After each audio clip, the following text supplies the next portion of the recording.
Good morning, Arizona, and welcome back. The time is just about 7:45 on your Wednesday morning, and what a morning it has been here on Good Morning Arizona following breaking news at Tempe Town Lake. Yeah, this is a live look from our Lions Roofing News chopper over the scene near Tempe Town Lake. Good morning, Arizona. We've been bringing you team coverage as this whole thing unfolds, starting shortly after 6 o'clock this morning. So we want to continue to give you a view from the sky, but we want to get to Gibby, who is down on the ground with the very latest. And Gib, you've spoken with a lot of people so far, and their images of describing what happened are unreal.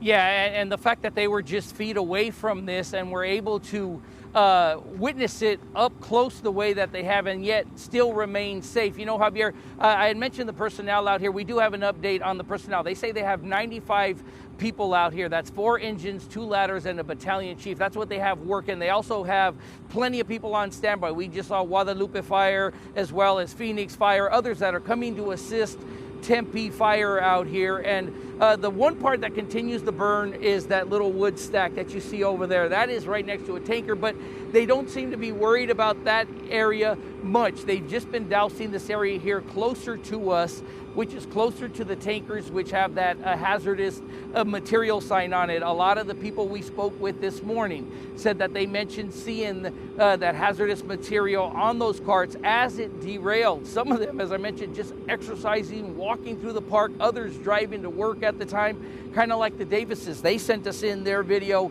from their cell phone just seconds after they heard a snap, crackle, pop. After that, an explosion. A lot of that was probably the bridge is what they were hearing. Mary Jo Davis explained it. It sounded like being at a fair, hearing one of the rides. If you've ever been near a wooden roller coaster, I'm assuming that's what she was talking about because of the sound out here. Now it seems to have calmed down just a bit. Not a lot of moving parts out here, but I think the object out here still remains the same. Get the fire under control. Once that's under control, they can then let the investigation begin. The good news out here, as we heard from the Tempe Police Department, no injuries to report.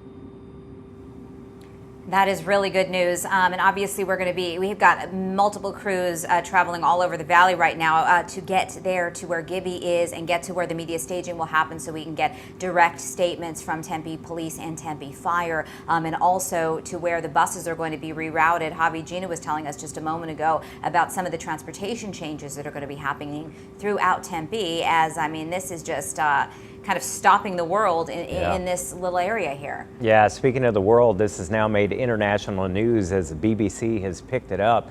But a lot of scrambling going on, especially in the city of Tempe, as folks are trying to add closures and figure out what to do next, talking about closing the lake and surrounding areas. So we want to turn now to Gina because this is a very fluid situation. They're closing freeways, they're closing on-ramps, off-ramps. What do you know at this point? Well, you know, we expected them to close the streets in and around downtown Tempe. Mill Avenue Bridge is closed, but now they are shutting down the Loop 202. You can see there's barely any freeway traffic there, but let me take you back into Mesa. This is the 202, and this is where you would normally travel to get into downtown Tempe. And look, you can see everybody is being diverted to the Loop 101, and they've completely got the lanes closed off here. It's the same thing with the northbound side. You will not be able to get through.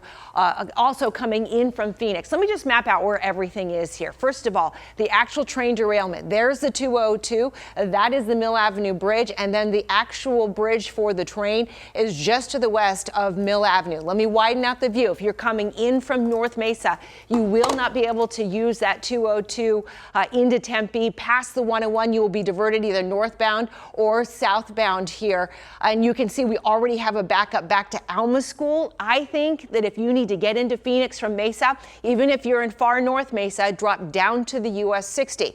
If you're coming in from Phoenix, you will be forced off the freeway at 40th Street. That is where they have the freeway shut down now. Troopers having all of the traffic exit here. If this is where you exit, drop down 40th Street to Washington. Washington, I say cut across the 143, drop down the 143. You can make your way into the East Valley. However, I say don't even bother with the 202. Let's use the I-10 and let's use that to get into the East Valley. Also, do you ride the light rail? The service has been shut down here through Tempe. So what they've done is they are routing buses first to 38th Street in Washington, and then also along Apache and actually closer to the 101 freeway is where they're going to have buses so they can take you into Phoenix. We want to continue our team coverage. Heidi Goitia is now also at the scene. Heidi, what are you seeing from your vantage?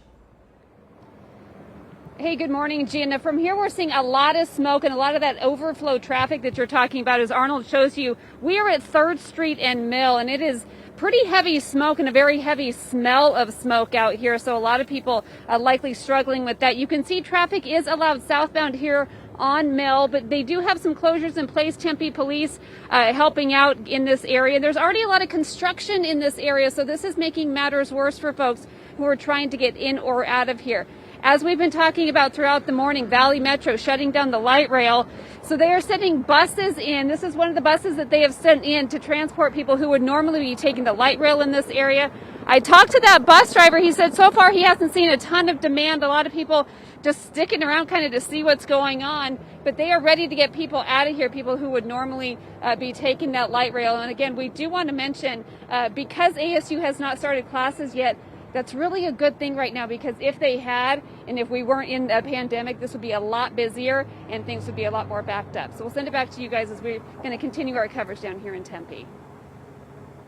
Yeah, I was just thinking about that. We know that gets very congested when ASU is in full effect and Sun Devils are everywhere. So the timing, fortunate so far that we have learned of no injuries. Heidi, thank you very much for this perspective. We'll continue to update folks on how transportation in the area is being impacted. Javier. Yeah, we'll be right back.